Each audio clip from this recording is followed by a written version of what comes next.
Good morning, everybody. Good afternoon, wherever you are in the world. Today, we are joined by Pete Sturgess at the moment, and hopefully Kris Van Der Haegen. So thank you, everybody, for joining us. Just type into the chat if you can see me and hear me okay and see my screen. And we look forward to being here. And thank you to everybody who will watch this later and see the recordings. So we got the thumbs up from Danny. Thank you, Danny. And here we go, along with our presentation. Our core value this month is humility. And the guests that we have on, Pete and Kris, exude humility, right? So just real quick, Pete, thank you for joining us. They're saying they can't see anything. We'll share that info. As long as you can hear us, that's the good stuff, because then you won't have to see my face. So, Pete, thanks for joining us. If you want to introduce yourself and give us a whistle-stop tour of your journey. Yeah, I promise not to bore anybody, but thanks for the invite again, Kris. It's always a pleasure to help both you and to offer any kind of help and guidance I can to the coaches that are obviously really keen to get involved in developing themselves. My journey's been as varied as we want the players' experiences to be. So we talk about giving our young players variety and volume. I think I've had both in equal measures. Teaching's been at the heart of everything that I've done. So I trained as a primary teacher and then taught for 8 years in further education. So I went from very young children to 16 to 19-year-olds. And trust me, there are probably more similarities than differences. And then my wife will bear testament to this. I always said that I would never be able to get a job in professional football because I wasn't an ex-player. And I don't think that's what made me concentrate on working with young players, as though I was getting in through the back door. It was just a passion that I had. But I managed to get a job at Derby County, and that really set the seal on me making it a career and seeing myself as a professional coach. And then following that, probably the best 3 years of learning that I did came after I was made redundant from Derby County, when I worked for myself. And if you don't get the environment right and you don't get kids running through the door every week, then you don't put bread on the table. And it's quite a sobering thought, and it does focus your mind. So I had 3 years of that, which I learned loads, not necessarily about football, but certainly about children. And that was really important. And since then, I've been working for the Football Association as their national lead for the foundation phase. So that's me. I still think after 15 years, it's a work in progress. I still think there's lots of things that I want to challenge and try to improve and make better. But you know, that's the future, and they're the battles that I want to have. Brilliant. And Pete, you also spent some time coaching in America, right? North American soccer camps back in the day. Yes, in 93 and 95, I was lucky enough to work in Massachusetts on the camps there. Firstly for 6 weeks and then for 8 weeks. And again, I didn't learn much about football, but I learned about children. And Gary Russell, who was obviously head of North American soccer then, during our induction, it was all about developing people and the developing child. There was nothing about, well, not as a great deal about session plans or anything like that. I think they trusted us that we were going to be okay on that and pretty strong. But I got a real feeling or a sense that he wanted to lay down, this is the kind of pedagogy that we want to embrace, and it's more important that you get a grip on that than, you know, X's and O's on a piece of paper. So I thought then, and I've said it since, that I thought that Gary was way ahead of his time. Yeah, absolutely concur, having gone down that path. And believe it or not, Pete, in 95, I was also in Massachusetts and I came over the first year Really? in '94. So, Yeah. and then in last time our conversation, I know you coached at Staff's College. So there's twice that we've been in the same place and not realized. So Yeah. that's my You claim to avoided fame. me. Yeah. That's my claim to fame. Um, Ah. so that's brilliant. And hopefully we'll get into some of the stuff that you want to challenge around the FA as well. But I do want to start by asking these two questions first, right? And it's what teacher or coach inspired you? We'll take it one at a time. I won't go two at a time on you. There's probably three people who have had a real impact upon me, and that's not to say lots of others haven't. Obviously, when I did my A license, Dick Bate was my tutor, and I think Dick's methodology, although very different to my true beliefs, I think he was a master at his craft. And I think if you put aside any differences in approach, I think he epitomized what an expert coach would look like. So he had a huge impact on me for quite a specific reason. It was about attention to detail and his technical understanding, and the way that he was able to communicate that to us as coaches. In a different way, people like John Allpress and Paul Holder, when we worked together on the Youth Coaches Award, that was quite a groundbreaking course at the time. I remember turning up on the first night at Keele University, and we were meeting as a staff on the Friday night for when the course started on a Saturday morning. And I said to John, what do you want me to do? And he said, Pete, I wouldn't have brought you in if I had to tell you what to do. He said, this is the course. This is the essence of it. You bring it to life in whatever way you can. And I just thought, being given that much trust and ownership and responsibility, it really resonated with me. And I think I've tried where possible to create that similar situation when I'm working with players, because I know how it made me feel when John said that to me. Paul Holder is a complete enigma. When I look at the picture of Albert Einstein, I think of Paul Holder, even though he bears no resemblance. Paul is so creative and he's so clever and clear in his thoughts. Any chat with him really begins to get my mind working, and I love those times. So those three are probably, three that I would like to mention. Brilliant. And let's if you don't mind, can you think back to your childhood if there was a coach or teacher that inspired you or went, that's how I want to teach or coach? Yeah, I think I went to school at Frank F. Harrison School in Walsall. It's changed a lot now, but we had a PE teacher called Mr. Russell. And Mr. Russell used to take us for basketball, and he was involved in the town team, and we were in the town team at the time for basketball as well as football. And he just had a way of just making it real, and there was never any pressure. There was never any, real hard-nosed approach, but he got us really playing well and believing in ourselves, and I think that's quite inspirational. So I'll always remember Mr. Russell.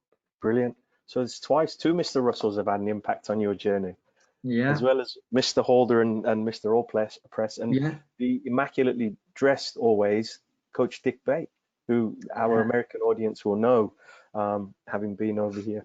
So that's brilliant. Thanks for sharing that, Pete. So now let me ask you this question: what child or player or moment inspired you the way you coach, and why?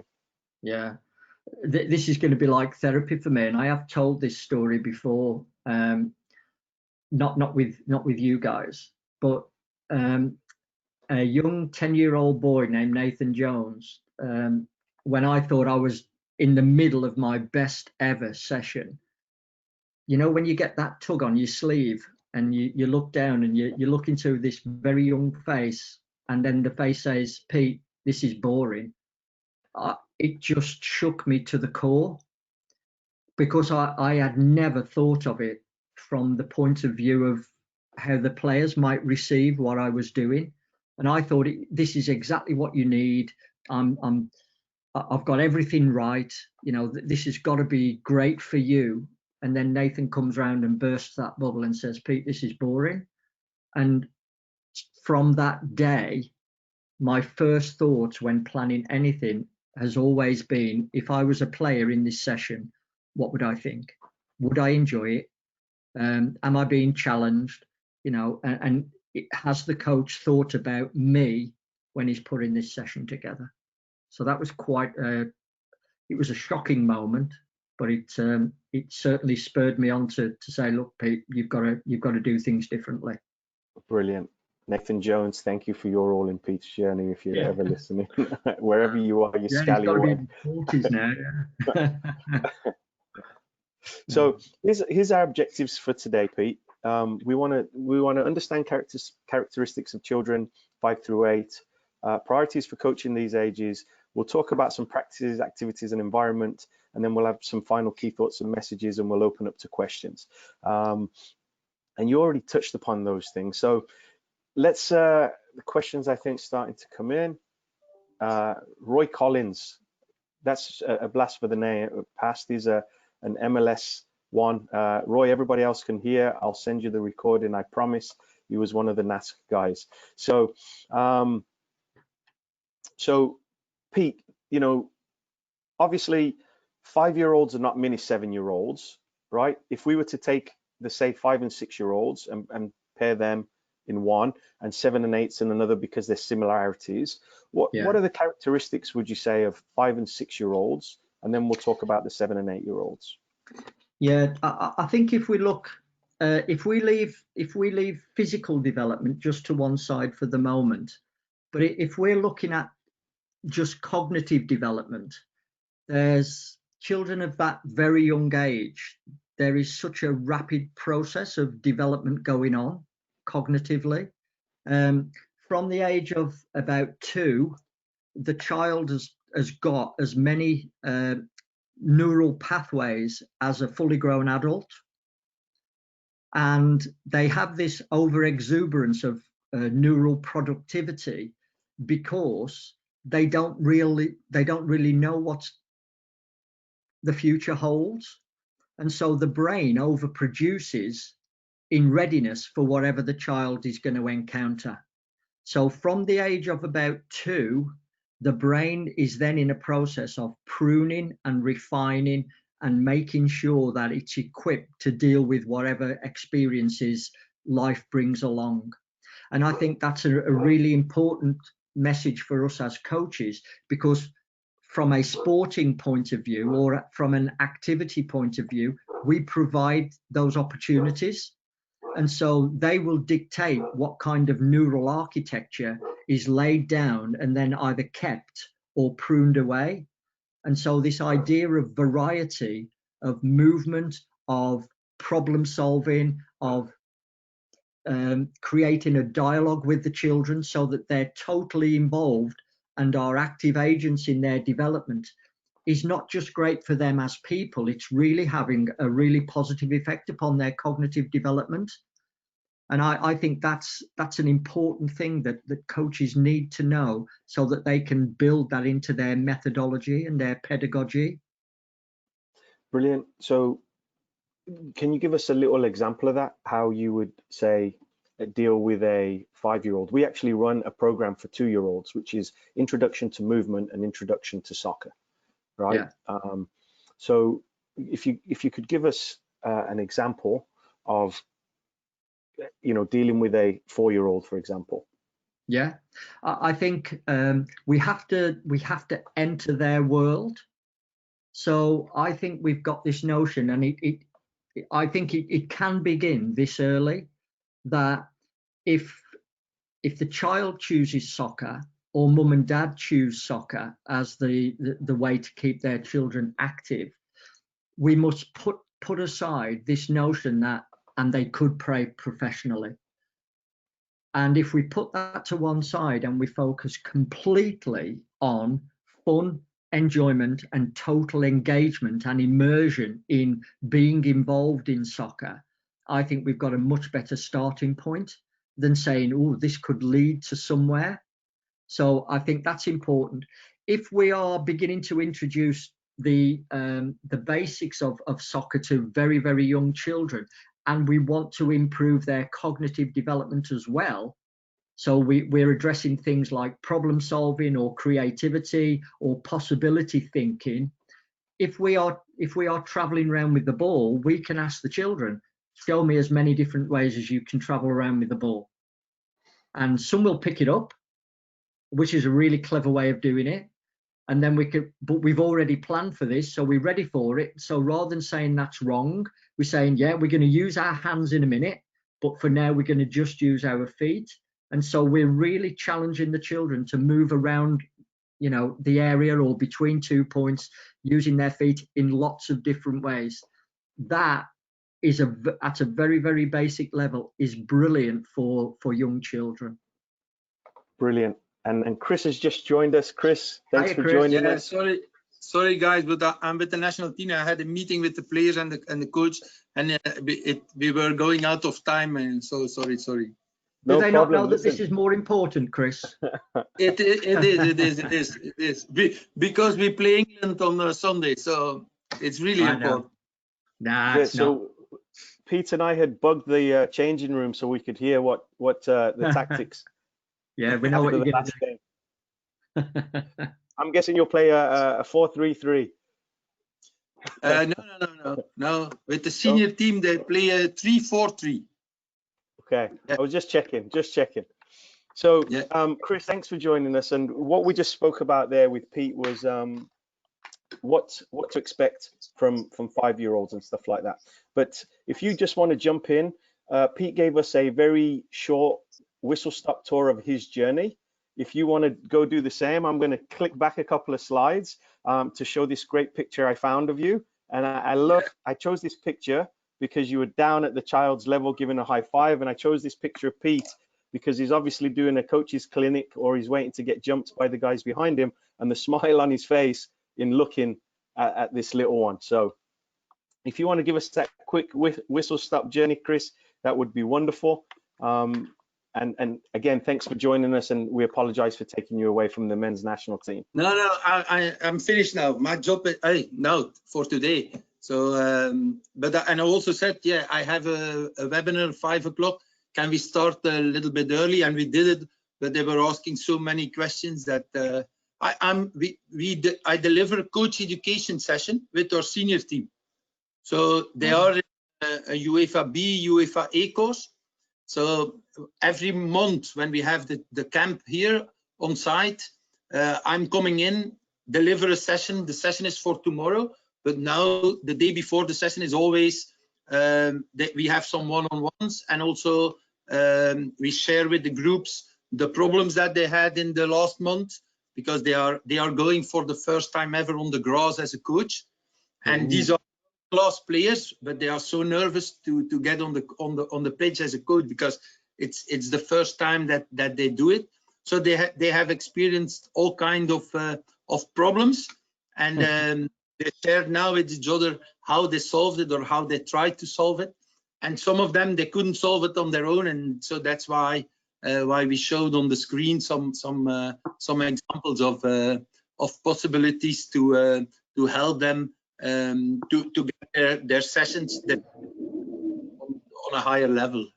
Fantastic. So that's basically my passion and my journey. I'm coming from education, so full-time education. So being a language teacher for 22 years, and it's a huge advantage now in the job that I'm doing, because a lot of people, they say, oh, Kris, you changed completely your career. I say, no, not at all. Because I was teaching French and Spanish. It's teaching skills. And now what I'm doing, it's always also teaching skills. Because when I'm coach with the players, I'm teaching skills to players.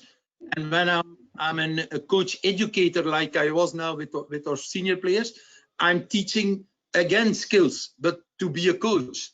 So it's all about teaching skills, and this gives me, yeah, my profile is quite unique in that professional football environment, but it gives me a huge advantage.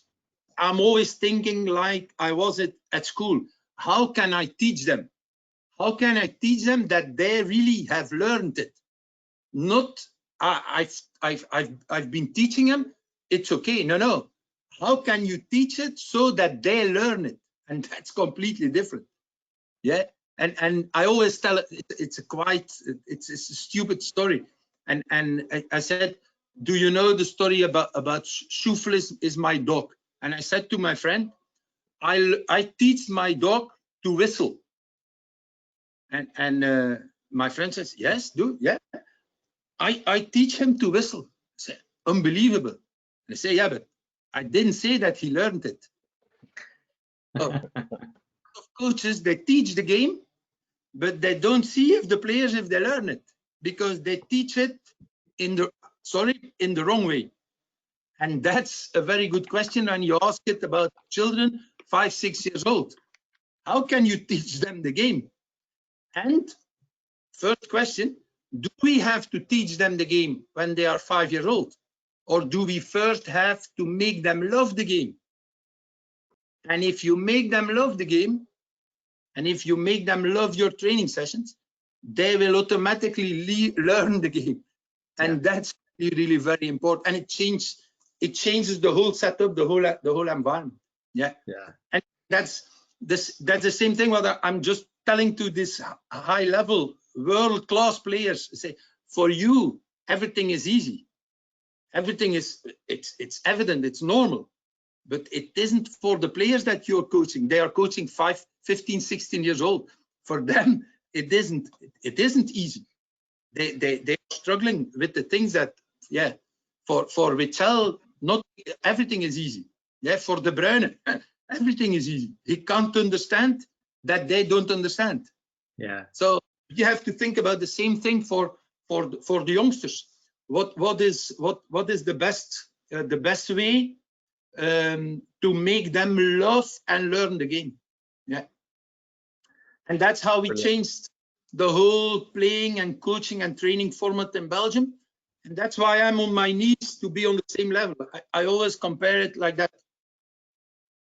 Put on the glasses of the children so that you can see the game and that you can see football through their eyes and not through our eyes, because we always look at with adult eyes, and adult eyes means the 11v11 game, and that's good, but not for the 5, 6 years old. Yeah. So yeah, that's in a nutshell. Yeah, what I'm doing, where I'm coming from. Kris, I'm glad you came. So brilliant there, you know. And Pete just shared a story with us about Nathan Jones, right? Sharing that the session was boring and that changed the way how Pete coached.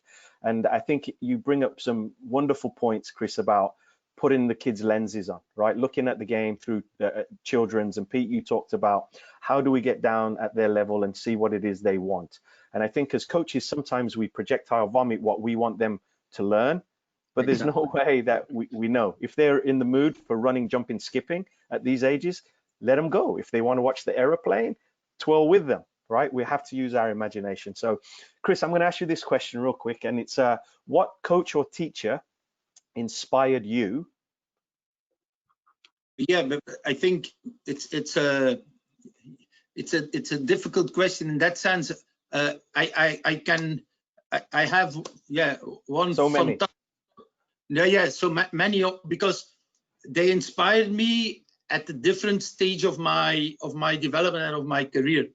But everything, my life started with the way I live now, and the way I went through my life has been hugely influenced by one teacher.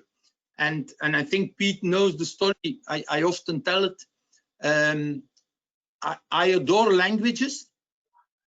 I've been teaching Spanish, French. I studied Roman languages at the university. So I adore languages. and I hate English. How can you understand this? Wait, can we clarify? Is that all English or just the language of English? No, the language. No, I'm just messing with you. So and when I asked that question, this will really give you a very good example of the impact of a person and the impact of coaches on children, on players. So I tell you a story. My French teacher has inspired me for the rest of my life. For the rest of my life. He was a very atypical teacher. I will never forget who he was for us. And then we had our English teacher. And I was so unlucky that we had him 3 years on a row. So when I was 15, 16, 17, I always had the same one. And he came in, I never forget, he came in the classroom and said, guys, tell me, who is listening to BBC One radio? And we were looking at each other. I didn't know. I had never heard about BBC One radio. I said, now I understand why you are so bad in English. So from the very, very beginning, he was all the time showing us. He, as a teacher, he was there. Yeah. And we were just, on the ground. And there was zero respect. But finally, there was zero respect from the students to him. And this explains really. So you have two persons. They are in the same situation. They teach languages, but they do it in a completely different way. The first one, he was there for us, and he was there to fulfill our needs and to do with us what we liked. And I can tell you, we studied a huge number of songs, French songs, to really love the language of French by singing, and that changes, and that has inspired me for the rest of my life by thinking all the time, okay, who is in front of me, and how can I adapt myself to fulfill the needs of the person in front of me, and I think as a coach educator, this is really crucial to get connection with your audience. But as a coach, it is crucial too to get connection with your players. And that's one of my favorite sentences. Without connection, there is no learning. And that's what I've seen. A very good example with my English teacher. There was no connection, no connection, and there was no learning of English either. And I think we had just one objective. We need to have 50% at the end of the school year, not to be in troubles. That was the only, but there was no intrinsic motivation. No, the motivation was we just have to pass the exam. For the rest, forget about that guy. Yeah, and I think it's a huge point there. And Pete, you touched upon this earlier, but I think it's huge for all the coaches listening and everybody who will watch that later. Do you teach and coach soccer, or do you teach and coach children using soccer and football as the vehicle, right? And I think that's huge. Absolutely. Yeah. Brilliant. It's a relationship business. That's clear. It's about the children, the players first, and then it's about football, but it's also about life skills. I think Kris makes a really important point about introducing the children to an emotional connection to being active, but also to playing soccer, because that emotional connection is such a strong one.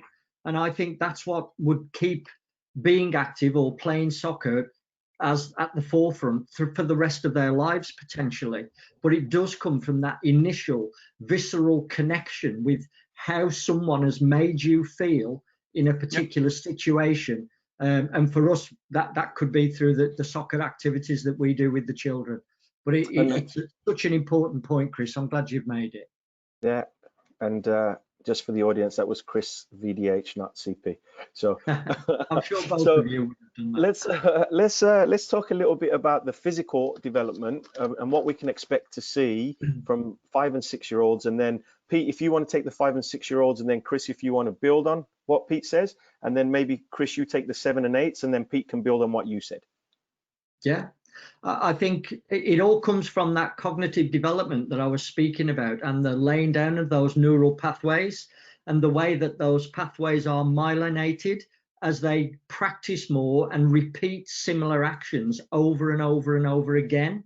So we can have children at very different stages of their development, even between the ages of 5 and 6. Some children will be able to run around really effectively, be able to change speed, be able to change direction, stop and start very, very effectively.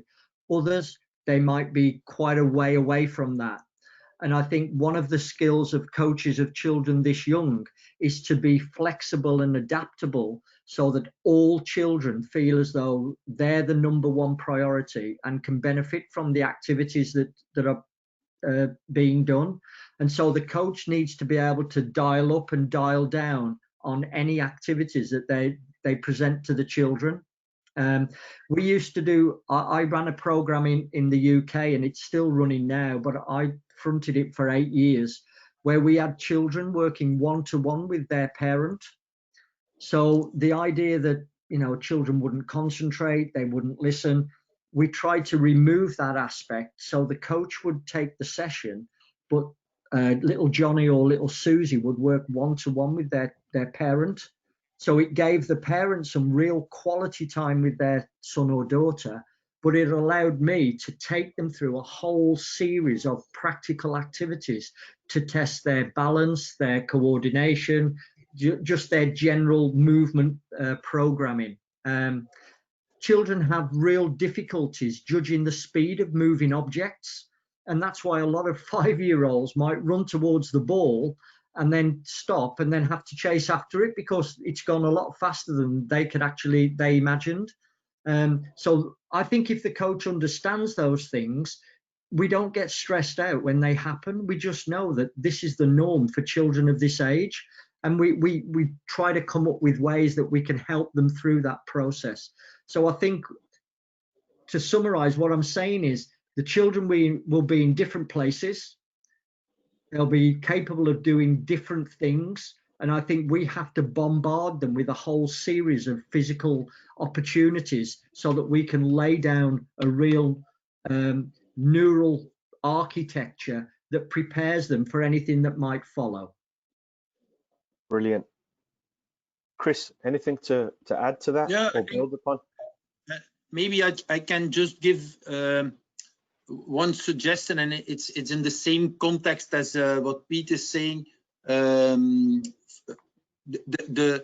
We call it the movement ABC, the alphabet of movement. So it's really crucial for the future, and I think one of the big mistakes that are made all over in the whole football universe is to start to focus too early on only football movements, and get very quickly in specialization, and it's just the other way around that we should go and work on as broad as possible. And I can give you just an idea. If you Google multi-move, so multi-move is a project that I think now it must be about 8-9 years that it's government funded, and it's not sport specific, and we run it here for children from between 5 and 10 years old, just to make them to give them that experience of a large number of skills, of motor skills. And it can be with movement, can also be about launching elements, catching elements, because it's developing that whole coordination system that is so important.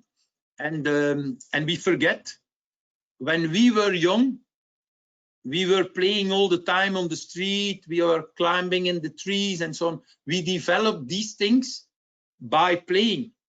Yeah. Today, the kids, they don't have it anymore.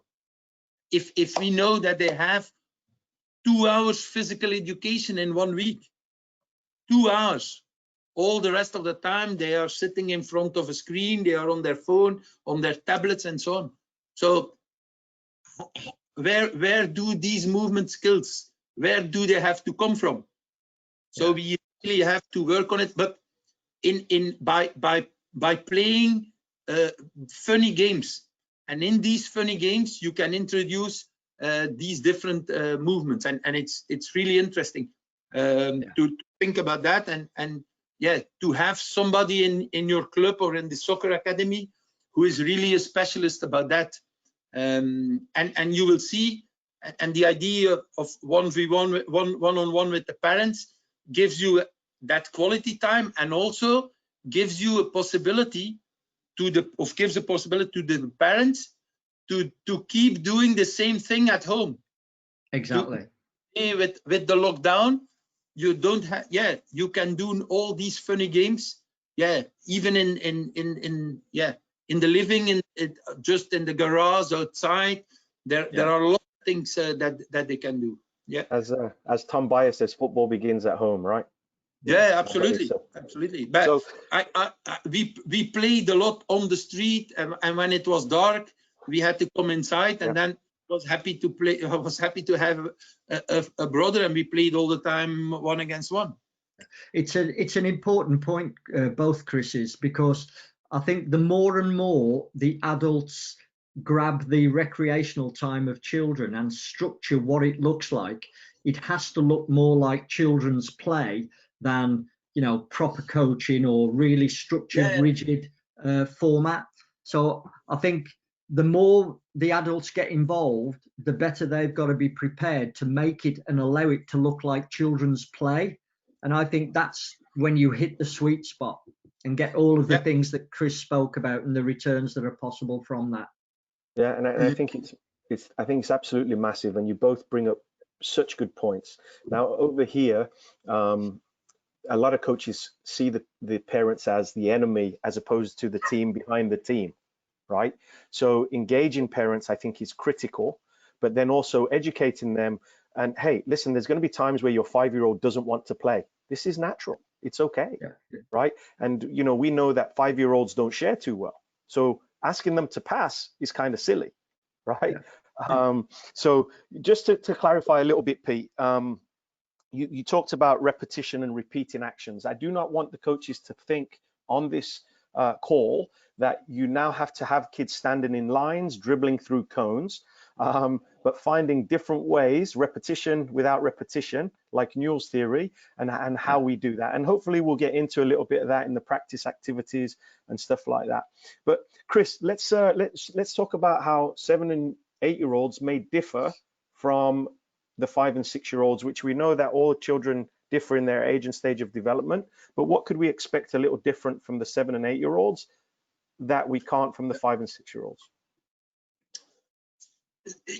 For me, first of all, very important thing to keep separated is, do we talk about their age on their ID card, or do we talk about age?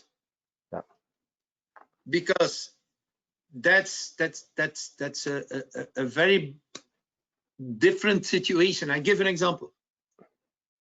You have, imagine I'm coaching the under 10 team. So they have 9 years old, and my team is there, and 75% of them, they are in the club since they are 6 years old. So they go from 6 to 7 to 8 to 9. So they have 4 years experience on their ID card, on their football ID card. So there now, this season, there are 2 kids coming in. They have 0 experience on their ID card. How are we gonna solve the problem? You see, but yeah, you are 9 years old. They have to play in that age group of under 10, but they even can't run with the ball because they never played soccer. So what can we imagine from a 9 years old? Yeah, it depends. Did he play soccer? How active is he in sport or has he been in sport? Yeah. So that's why we use like methodology in the clubs, just not only to watch their ID card, but if they are not experienced enough to play in the under 10, to make them start them play on a lower level, to give them the time to develop the skills that they should have it at 9 years old. So we start, and probably you know already, we 5 years old, they want the ball. It's me. This is me and the ball. So when they grow up, they play in Belgium, they start playing 1v1 and 2 goalkeepers. So we call it dribbling football. So it's me and my ball dribbling. So after 1 year, for some 2 years, we say it's me, the ball, and my teammate. And then we introduce the pass as a second option. So that means you start working with, it's creating for the first time the triangle. And you have the goalkeeper and 2 players. So that's how they play 3v3. And then we go to 5v5. So a 9-year-old child will already understand that there is an option to pass. Yeah, but if he will, does he understand that there are 5, 6, 7 options to pass? No, because his brain is not able to have, and his vision is not able to have that view. That visual perception is limited. So that's why we play 5v5. That means if I have the ball, just I always call it your neighbors. Don't forget your neighbors. Watch your neighbors. Yeah, that's the only thing they can do. But still, they are quite egocentric. Yeah, if they can score the goal by themselves, probably they will do it. It's normal. But we hear all the parents and the coaches on the sideline say, pass the ball, pass the ball. No, this is normal. You have to know that this is normal. So that's why we play as long as possible in the small numbers, and we play for 2 years 5v5, which is 1 goalkeeper and a diamond. And then the next step is 8v8, and they only start playing 11v11 when they are under 14. So it's really, I remember my introduction. Can we really see the reality of the kids through the lens or through the eyes of, and that's really what you have to do. And also in every age groups, especially in grassroots football, because then you have the second grassroots and yeah, then the more elite level, if you can call it elite level. In grassroots there is a mixity, differences, levels. How you gonna deal with it? As a coach, you can be stressed because they are not able to do what you think that they should be able to do. This is the reality. We have to adapt. We have to give them the time to develop the skills and go step by step. It's a slow process. Learning is a slow process of making mistakes and yeah, standing up again, trying again, and that process it must be more and more individualized. Yeah. And why you really need good level of grassroots coach education, that the coaches, that the parents, that they understand how it works with children. Yeah, children are not adults. It's completely different. Yeah. So we don't have them. We don't have to expect that they behave like we should behave. It's different. Kris, what I like about that, when you talked about 1v1 plus goalkeepers, you said we actually call that dribbling football. And what you're doing is setting some very clear expectations to whoever's watching, particularly the adults and parents, as to what you will see. And I think the language that we wrap around some of our formats is really important, because if you go to 3v3, you could still say there's going to be lots of dribbling and the occasional pass. At 5v5, you will still see dribbling, but you might see more passing. I think if we are really intent on providing a suitable game and an appropriate game for young children, the language that we use to describe what you might see is as important as how many are on the pitch. So I think any of your coaches listening, Kris, if they want to instigate this, I think there's a whole language that can be developed around the smaller formats as well. Yeah, and like you said, by just calling it dribbling football, all the parents know what they can expect. Exactly. Yeah. And then in these formats, you don't hear anybody shouting on the sideline, pass the ball, because there's nobody to pass. They may yell shoot. That's okay. So Kris, let me ask you that. While we're on the 2v2 dribbling football, what restarts? How would you restart the game? Would you have a coach or somebody that has a supply of balls and just put the balls in, or put the balls by the goalkeeper? How do you know? And the reason I asked that question is 6 years ago I came to Virginia Beach and we would play 3v3, 4 12-minute quarters. I timed how long the ball was in play, and it was for 1 minute 56 seconds because the coaches were wanting to do throw-ins, goal kicks, corner kicks, kickoffs. And I said, no more. Balls under the arm, put the ball in close to where it went out, let the children play. And we played what we called soft sidelines. Yeah. So again, this is the best example of the image that I always use about the glasses. So this is a clear example that these people were watching that game with adult glasses. When the ball is out, you should throw in. Yeah, in the senior game, this is how it works in the senior game. When I do biking, I'm on an adult bike. Does that mean that I put my 6, 7 years old on the same bike? Crazy, really crazy. Or conversely, does that mean the coach or the adult goes on the kid's bike, which is also very uncomfortable? Yeah, absolutely, absolutely. So what we did, and before introducing the dribbling game in the whole environment here, we did a lot of testing here in the National Football Center. And before we start the testings, about how much time do we effectively play, how many touches of the ball do they have, how many scoring opportunities, how many shots on the goal, and so on. Before we were going on the pitch, we had been discussing about the same things. How do we restart? What about corner kicks? And then we start filming for the first, it was a Wednesday afternoon, and we had been filming the whole afternoon. And you know what it was amazing, the conclusion in the evening, because we had 4 hours of video and there was 0 corners in the game, because 2 possibilities.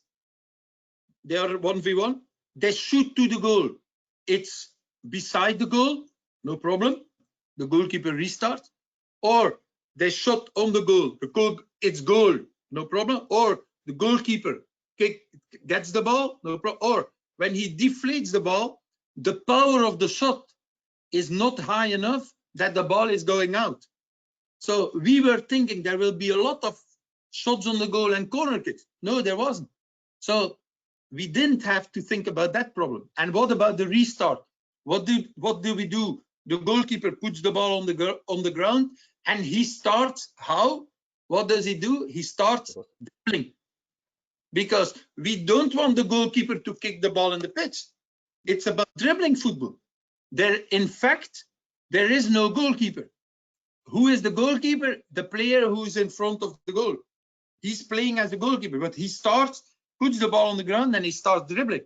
And sometimes he is so good that he starts dribbling from the goal, and he's dribbling and he shots on the goal on the other side.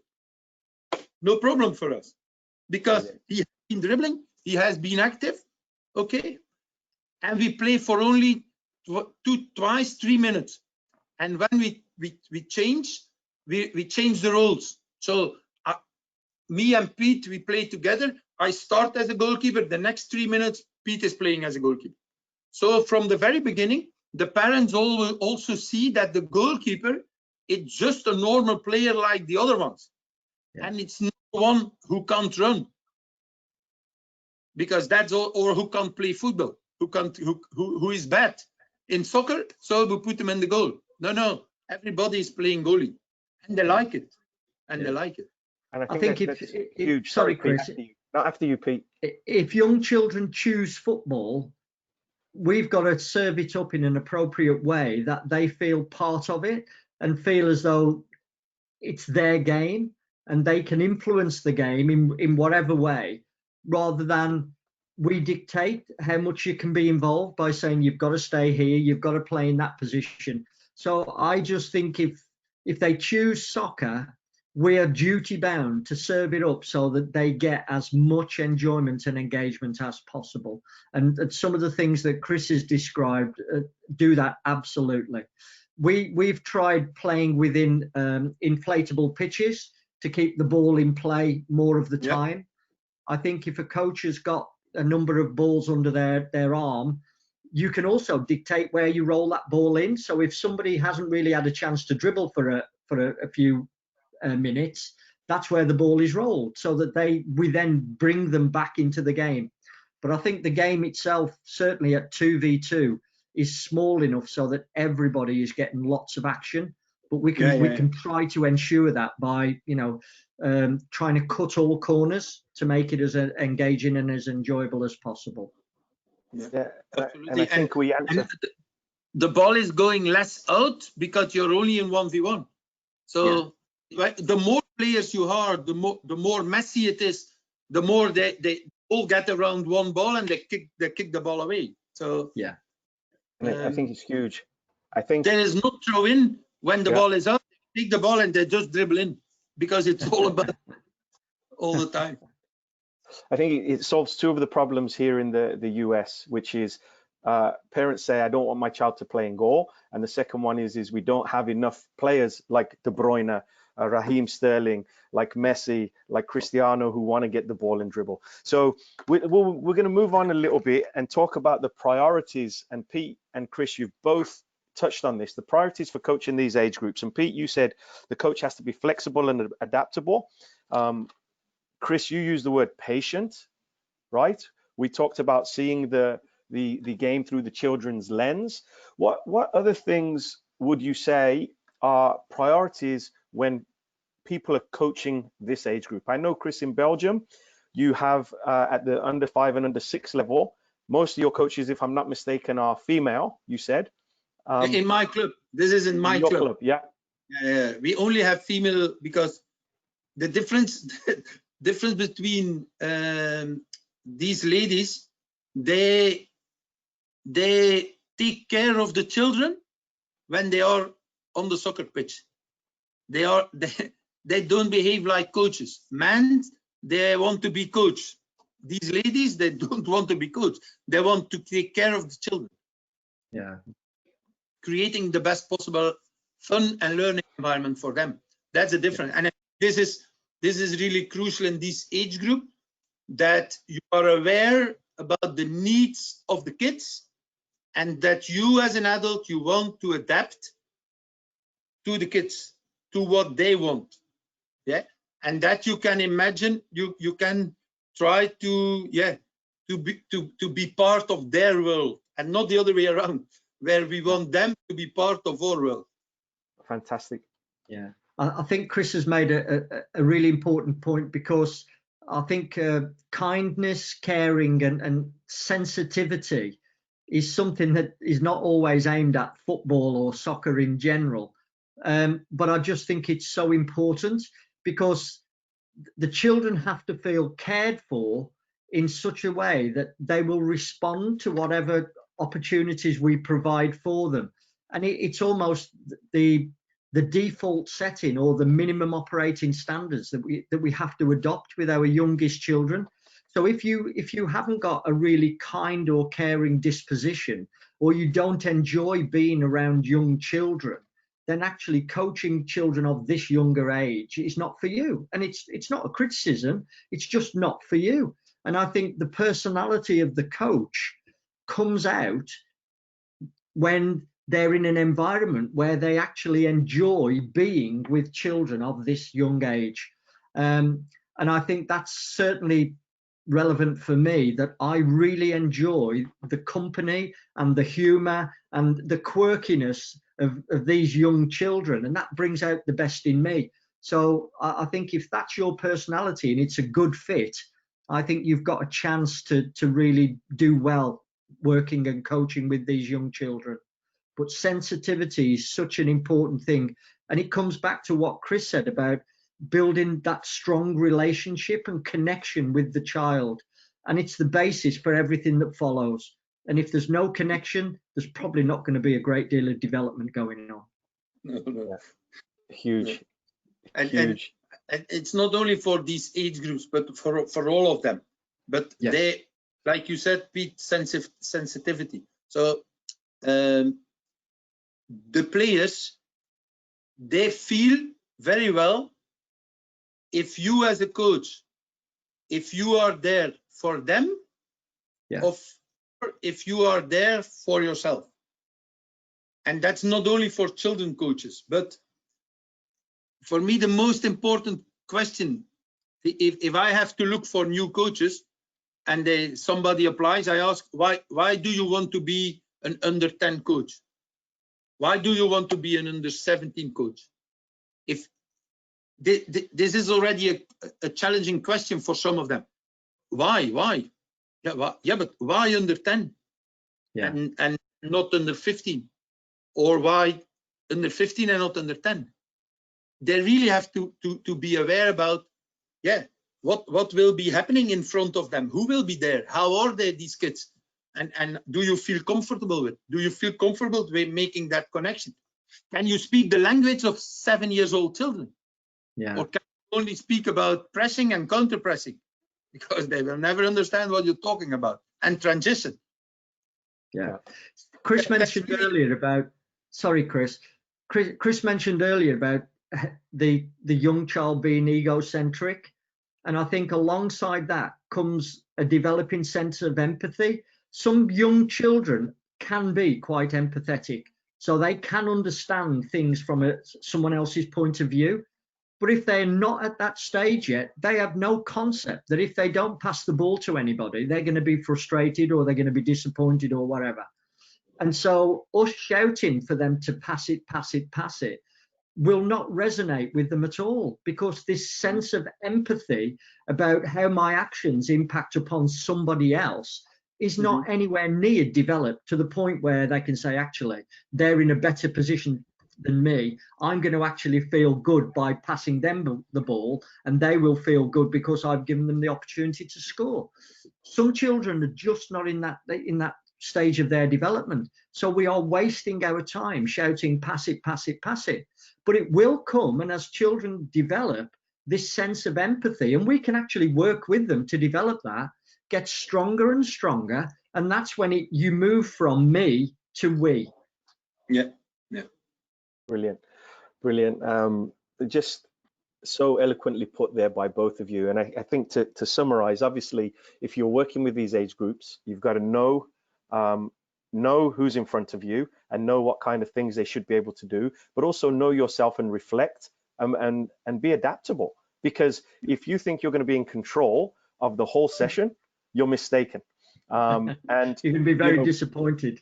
Yeah, well, Pete, you touched upon it earlier about language and the importance of language. So we play a little game called Bring Back, where the kids bring you the ball, they hand it to you, you throw it away, and you tell them how to bring it back. And I was doing this with 3- and 4-year-olds, and I told Jack's he's a pilot now in the Naval Academy. He's 22, but I said to him, he hands me the ball, I threw it away. I said, Jack, bring it back using your imagination. So all the other children are having a go, but then Jack stood there like this.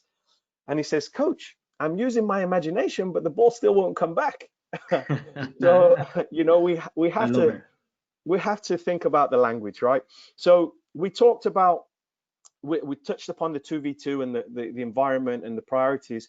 Now, the environment we talked about is looking through the kids' lens, and the questions come in towards Kris about the 2v2, right?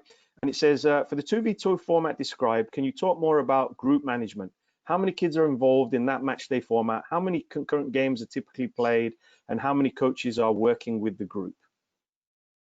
Yeah, that's a very practical question, because this was the first questions that our coaches were asking me when I was presenting the new format. They said, Coach, how many players do you want me to manage?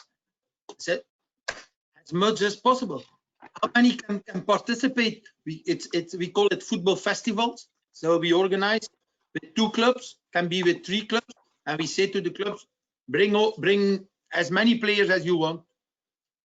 Why? Because on one football pitch, you can make, on one normal pitch, if you really prepare it well, you can have more than 100 players, because they play 2v2 on a small pitch. We organize. I don't know. Can I share my my screen here with you or not? Yeah, absolutely. I can make you the presenter. That maybe I can show, because it will be easier to show it. I made you the presenter, Kris. Just a moment, because I have to open it here. Yeah, no worries. And I believe you've sent it to me before, so I can share it afterwards as well. Yeah, okay. I check if I can find it here very quickly.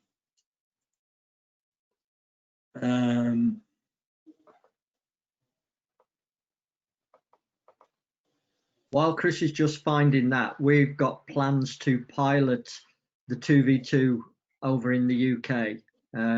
We've already had lots of interest from our county football associations who want to help us pilot this scheme. I think it's a no-brainer anyway, but I think if people want to see the data and see the numbers and have them stacked up in the way that Kris had to present his evidence, I think it'll just give us an opportunity to do that. I think as players get older, I think 2v2 is still valuable because it's a really great coaching tool for coaches. In coaching small number practices, the coach can get into some real detail about timing, about disguise, about all of the intricacies when you've got less numbers to focus on. So I think it's a great start for our youngest players, but it's also a really important tool that coaches can use both to develop players, but also to develop their own observational skills and their own intervention strategies, and really digging down into that technical detail. I think that's huge. And for the last 5 weeks, Pete, we've been doing something similar at the club that I'm involved with. And we've done a lot of 2v2. We've made the goals a bit smaller. We'll make one a bit bigger, but we've had them going at it. And the improvement in the dribbling and the awareness per se has been fantastic. So, you know, we've shamelessly repurposed it as most coaches do. Yeah, and I think for coaches of that mid-range in the foundation phase, I know a lot of the times it's because the players can't cope, but we tend to overload the team that we're working with, or the theme.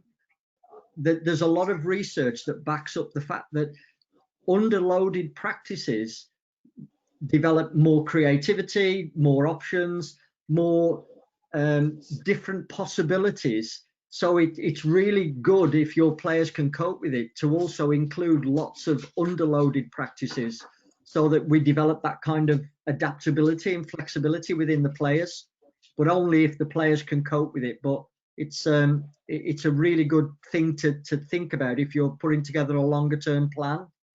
Absolutely. And I think, you know, a lot of coaches, they'll look at the game and they'll go, okay, we're doing attacking and we're going to attack 8v6. Well, they don't face that in the game. So let's do it 6v8. And, you know, we've done a lot of that. And it was funny, as Kris was talking about working with these players on their UEFA A license and coaching, I just had my USSFB license, and Landon Donovan was in the class.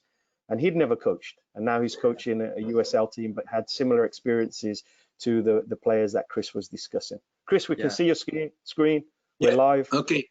Yeah. Okay. Good. So that's how it works. So just a moment. Yeah. Okay. So like you can see here, these football festivals, we play 2v2, and or you can organize like you see on the left side. So we make there 4 small pitches, but if you make 4 on the left side, you can make 4 on the right side, and this is only half a pitch. That means, so on one big pitch you can make 16 football pitches, and on 16 you make play 16 multiply by 4, so you have about 64 players. Yeah. So and like you can see here, that's also very characteristic for youngsters. If you make them play 10 minutes, it's too boring. They will start messing up. So we play twice 3 minutes, and then there is 2 minutes break to go from one pitch to another, because after every 6 minutes they play against another duo. So also for the pitch side, like you can see, it's a really, the pitch is the size is adapted to the players. Yeah. So and this gives you something like that. Yeah.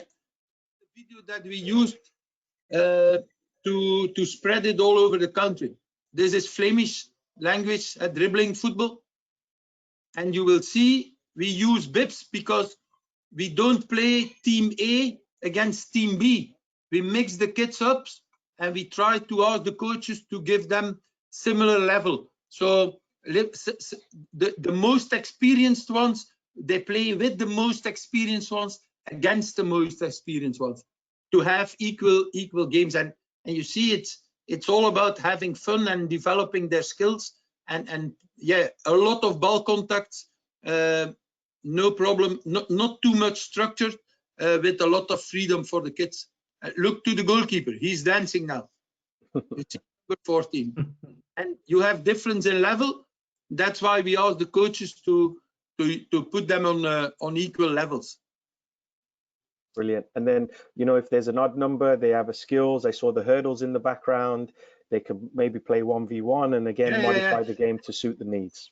Look, you see here the pictures. So sometimes we combine 2v2 games when we have smaller numbers. For example, you can combine 2v2 games with fun challenges. And you see here on the pictures, you will see another video where you see, okay, look, this is like a playground in football. Yeah, with you have to use your imagination to give them opportunity to develop movement skills, dribbling skills, throwing skills, catching skills, and so on. So yeah, you see, multi-move at its finest. Yeah, that's it. And they run with the ball, they try to score in a goal. And even this, look, imagination, hub, the ball is movement, try to catch him and then to score in the goal. So this is how we developed it. And to come back on the question of the coach, how many players as a coach, how many players do I have to coach? The answer is 0. You don't have to coach. You only have to organize the playing environment. That's what you have to do. There is no coaching, because it's the game. The game is the game for the kids. Let them play and let them enjoy. And that's the role that the coach has to take on this level and in this age group. It's about taking care of them. And like you've seen here, the big advantage of this is that you can involve the parents very easily. Yeah, because you don't need coaching skills you just have to behave as a parent who every parent takes care of his kids. But let's take care of all the kids around us. That's the way how we teach it to the parents. Yeah, brilliant. Brilliant. So very important. It's not about me. I'm not the norm. The player is the norm. So we should adapt to them. Huge. Brilliant. Yeah, so great messages there. Pete, anything to build off that? And obviously you'll be leaning on Kris and repurposing much of the things, but doing it with the England DNA way. Is there anything you'd tweak a little bit based on the environment and the culture in England? No, I think we're developing our own concept. I can't let it out the bag now, but I've put a lot of time and effort into putting together our version of this kind of package. I think that the point about having female coaches right at the very start for the 2v2 is an absolutely master stroke, because Kris's point about they may not see themselves as coaches. I think that sets a completely different environment for when children come, because as soon as I think the dads get involved, or men in general get involved, we want to make it look like the adult game. We want to be giving all the knowledge that we think we've got. And we want to spoil it. Well, we don't want to spoil it, but we end up spoiling it for the children. So without being sexist in any way, I think it's a master stroke saying, do you know what? If you're a female and you enjoy being around children and you want to get them active and enjoying themselves, this could be something that, you know, you would get a lot out of. So that's really resonating with me at the moment. I think that's huge, right? So again, recently I did my USSFB license last year, and I said this, and our instructor was female, and she chastised me. She says, "You've just killed the 4 female coaches in this room by your comment." And I said to her, I said, "Listen, coach, I visit elementary schools to introduce soccer and movement. There's 55 elementary schools where we live in Virginia Beach. We visited 43 of them. Well, 92% of those schools were female PE teacher, right? Yeah. And there's no secret to why. Elementary school teachers are generally female, and again, not to be sexist at all, just going off the numbers and the science. But I think it's important. I think you both brought up this thing. We don't have to coach, but we have to be facilitators, or even as my friend Tom Shields says at Manchester United, facilitators. You know, we have to be childlike but not childish, and we have to, again, continue to know who's in front of us, but see through the lens of the children what might be fun at that moment. If they score in the wrong goal, celebrate anyway, it's still a goal. Right? I think what the female can bring to that is naturally they are more caring and sensitive than men. I think for the girls, they can quickly learn the football bit. I think it's really difficult if you're a man to become sensitive and caring. So I think the girls have got a head start on us there.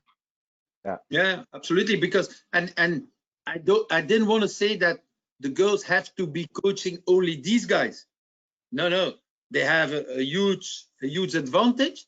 But some of the girls or some of the female coaches who feel more comfortable with the older age groups. Nothing wrong with that. But and that's what you see in kindergarten. 99% of people working in kindergarten are female. Is it sexist? No, it's because they are better than we are. So it's so easy. While we're talking about kindergarten there, Kris, before you jumped on, Pete and I were having a discussion prior to going live about, you know, children entering school. We ask them who's creative, and they all put their hands up, right, in kindergarten. And then by the age of 16, 17, 18, maybe 3 or 4, because coaches and teachers, we've not willingly but successfully knocked out the creativity out of children, you know. So that it's not a why in Europe at the moment the top scorers, the top players, take Messi, take Neymar, all these very creative players, why are they coming from South America? Is it because of the sun? No, it's because of the lack of structured environment in school and in football clubs. They play all the time on the beach, on the street, where there is no coach to tell you how to do it. They just are 100% creative. And then later, so they have been creative for 15 years, and then they come in a structured environment. We send them to school at 3 years old. There, some of them, they don't have school till 12 years old. Yeah, I think as a footballing profession, we've never really valued informal play and the learning and the development that can take part of that. And I think we've had this preconceived idea that unless it's structured or coach-led or coach-dominated, there's no learning going on. But actually, when children play informally, particularly play sports informally, and they're in charge almost of their own learning, I think that there's huge development that goes on. But we've got a real job to convince the wider public of the value of it. I think you can easily compare it with an artist, a painter or something. where do they learn to paint? When the teacher is on their side? No, they are painting all the time. At home, they are all the time, they are busy. That's the same thing. The importance of play for children is so important, and play, really let them play, and you are there to observe and to help them. Sometimes if they need your help, you are their guide, but it's their journey, and they will discover a lot of things, and maybe you can help them to discover something very specific, or help them to discover it more quickly. But just help, and if they don't need your help, just enjoy what's happening in front of you. Huge. I think it was Piaget that said, play is the work of childhood. Yeah, absolutely. Right. This is from Chico Suarez, all the way from Uruguay. He says, are there any recommended books or presentations that we can see to learn more about these strategies? I think if Kris provides his presentation, because he did one recently for us on our Advanced Youth Award. I was on it. It was fantastic. I think the coaches were really taken by the clarity of message and how closely it fitted with some of the initiatives that we're really trying to force forward here. So if that was made available, I know it would make a great resource. I do have the video, Pete, that you shared, so I can share that video as well in the show notes. And if Kris, if you want to share that, I think it will be better to share the video, because just the slides sometimes it's less clear. It's better to hear, because they hear it when they see the slides. Agreed. Gentlemen, listen, we're going over. I could talk to you guys all day, but I do want to be sensitive to your time. Pete, this would be like a part 4 for us if you came back, and Kris, this would be a part 2. But listen, is there maybe a question that I should have asked you that I didn't, or any parting thoughts that you would want to leave the guests with?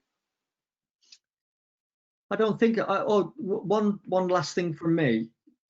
Children only get one childhood, and for me, it can be the most magical, creative, enjoyable place to be, or it can be the worst place to be. And I think if children choose soccer, then as part of their childhood, we have to ensure that it is this magical, inspirational period of their lives that really sets them up for the rest of their life. Eloquently put. So in other words, keep as many kids playing for as long as possible in the best possible environment with the right coaches. Giving them roots to grow and wings to fly, right, Kris? Absolutely. Kris spoke about, falling in love with the game and developing that emotional connection with the game, and also being physically active and being with other people, having fun, and just being part of that social learning environment. I think it's so important. Brilliant, Pete. Very eloquently put in a great language of English. But I'm working now, it's 12 years for the FA. And when I came in, I still remember the first UEFA study group that I had to organize in Belgium was around 1st of May, and it's a holiday here.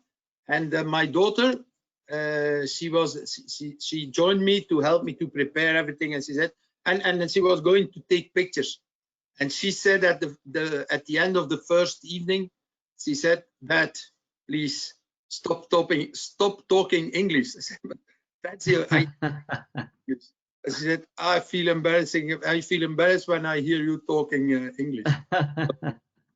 And now, now after it's the football language, so you have to learn it, and you learn it by doing and by making a lot of mistakes, and that's how it is. But sometimes I'm struggling and I don't feel the word I'm looking for, and then I easily find a French word, and sometimes I translate it from French, but then it doesn't work either. So that most of it, and I get some help from one of my colleagues. So No. Necesitas enseñarme más español. Sí, es español es muy interesante. Sí. So, Kris, Pete, sorry, I know that you've been learning your Spanish. Not either of you, with your language, your love of languages, any one of you speak Greek? That was my first language. Ah, right. No. My colleague at the office here, we have a Greek colleague, but yeah, that's too difficult for us even just to read the alphabet. It's already yeah, that gets me still. Just a quick note saying thank you from Ireland, from Johnny, and then Pablo, just saying thank you so much both for your extraordinary presentation of two incredible professionals with a wonderful generosity to share their knowledge and time in such a humble passion. This has been incredible learning for every coach that's on it and who will watch this later. That's from Pablo Toledo. Gents, I'm going to say thank you. I want to be sensitive to your time because I do want you to come back. Kris, I've been chasing you for a few years. Johnny O'Sullivan sends his regards. And I just want to say thank you. And everybody that's with us, thank you for joining us. I want to say this to impress upon you. Children get one childhood. Let's make it as memorable as possible. This has been Pete Sturgess, Kris Van Der Haegen, and Kris P. And don't be their last coach. Yes. If you are their last coach, that means that you have ruined everything. Well, what a great Brilliant. one to finish. Yeah. And this, we've got thanks from Lithuania as well. So I'm gonna end it there, gents. You've been legendary. Thank you so much. I'm glad we got to witness the bromance continuing between you, Pete and Kris. And yeah, my wife's getting suspicious, Kris. Yeah, you don't have to be afraid. I'm away from you. Give her my regards. All the best. Thank you. Take care, both of you. Thanks, everybody. Thanks again, both Chris's. Bye-bye. Thanks, guys. Bye-bye. I'll be in touch. Bye. Thanks, everyone.